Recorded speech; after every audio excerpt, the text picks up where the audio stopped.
Olá, está começando mais um WTN Saúde. Eu sou Luiz de Oliveira. O nosso convidado é o Dr. Flávio Carvalho. O nosso tema hoje é ortodontia. Tudo bem, doutor? Tudo bem, prazer estar aqui. Prazer todo nosso. Me fala, ortodontia é uma doença? Não, a ortodontia não pode ser considerada uma doença, mas ela gera alguns problemas que devem ser evitados. E um dos problemas mais comumente relacionados a uma maloclusão não tratada seria a disfunção da articulação temporomandibular, que a gente chama de ATM, Certo. provocada por algum trauma de oclusão ou uma oclusão que não trabalha engrenada de forma correta. Outros problemas podem advir de uma maloclusão também não tratada, como doença periodontal, com perda óssea e acabando prejudicando a longevidade de alguns dentes. Quer dizer, então a ortodontia, é uma especialidade da odontologia. Sim. Que trata a maloclusão. Trata a maloclusão. Tá. Muitos pacientes, porém, procuram ortodontia pensando apenas no aspecto estético. Entendi. E muitas das vezes o aspecto estético, óbvio que é considerado como forma de tratamento, mas a ortodontia na realidade tem que ser encarada de três formas. Um tratamento estético, um tratamento funcional e a estabilidade desses problemas. Qual é a etiologia da maloclusão? Por que acontece esse distúrbio? Bom, normalmente é hereditário, tem um fator hereditário bastante forte, e alguns hábitos viciosos não tratados, não corrigidos na infância, podem gerar também maloclusões mais severas na idade adulta. E quais são os indivíduos mais suscetíveis?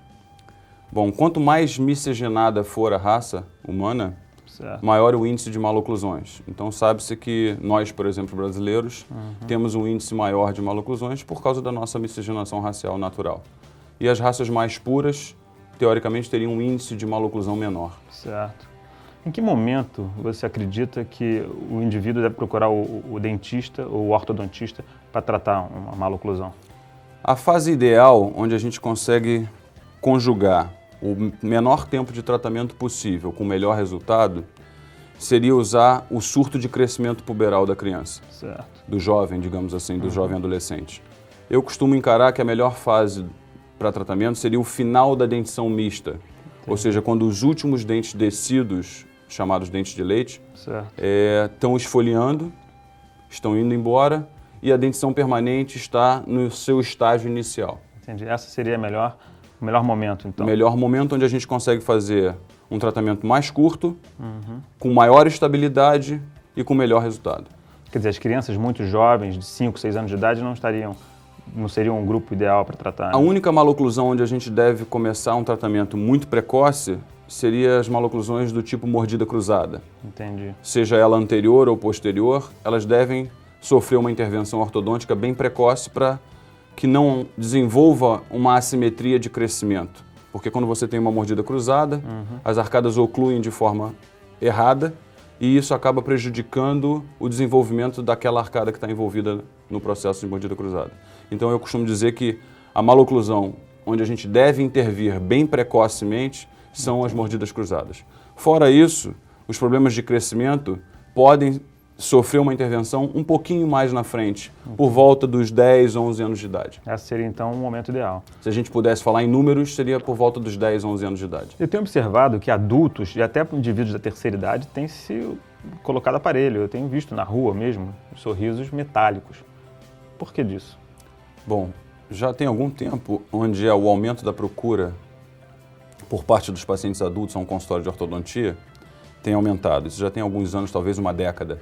Certo. Isso mudou muito o perfil do consultório de um ortodontista, que talvez há 20 anos atrás, 70% da clientela de um consultório de ortodontia era feita de adolescentes. Certo. E hoje, pelo menos a realidade do meu consultório é ao contrário, 70% da minha clientela é adulta.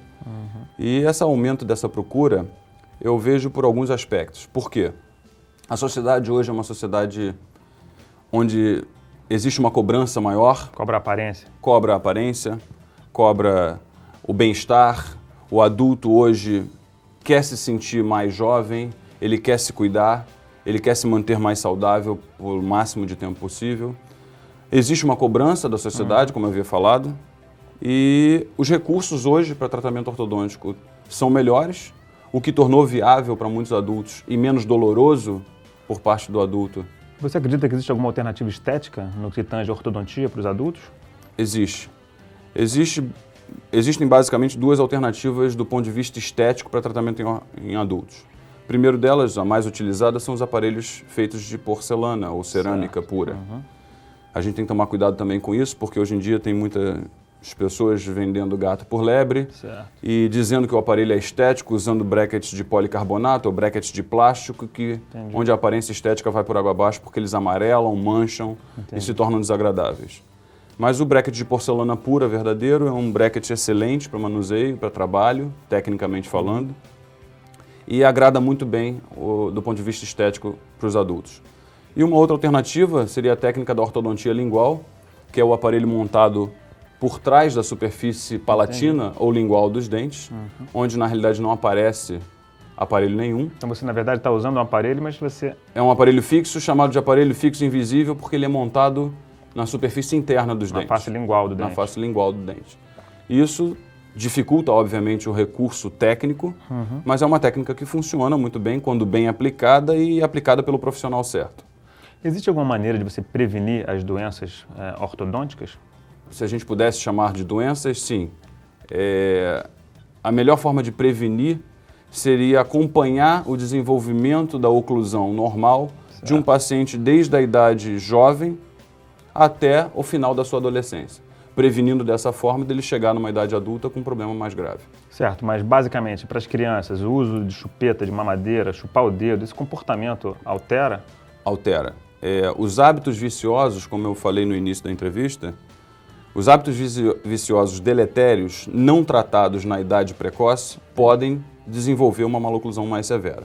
Por exemplo, o hábito de sucção de dedo ou sucção de chupeta, ultrapassando um limite de 5, 6 anos de idade, que a gente tolera até esse ponto, se esse hábito não for removido antes dessa época... Pode comprometer a oclusão no futuro. Com certeza vai haver uma modificação não só dentária, como no processo alveolar, que é o osso onde os dentes estão implantados. Ele pode ser alterado. Para o futuro, você vê alguma coisa diferente, alguma novidade? Bom, o que tem se discutido muito é o que seria do futuro da ortodontia. E, infelizmente, a ortodontia passou nos últimos 10 anos, talvez, por uma, digamos assim, uma popularização que tornou a ortodontia, que era uma especialidade bastante séria, talvez tenha sido encarada na última década com menos seriedade. E eu costumo dizer que o futuro da ortodontia seria talvez voltar ao passado, onde a ortodontia era uma especialidade considerada mais correta, mais séria, feita por profissionais melhor capacitados do que o que a gente vê hoje no mercado, infelizmente. Qual é o risco de você fazer um tratamento ortodôntico errado? Ter que retratar e começar tudo de novo. Tem risco de você perder o elemento, perder os dentes? Ou risco de perda de alguns elementos, ou quando o planejamento é errado, que envolve a extração de alguns dentes que talvez não deveriam ter sido extraídos. Isso pode complicar o prognóstico futuro.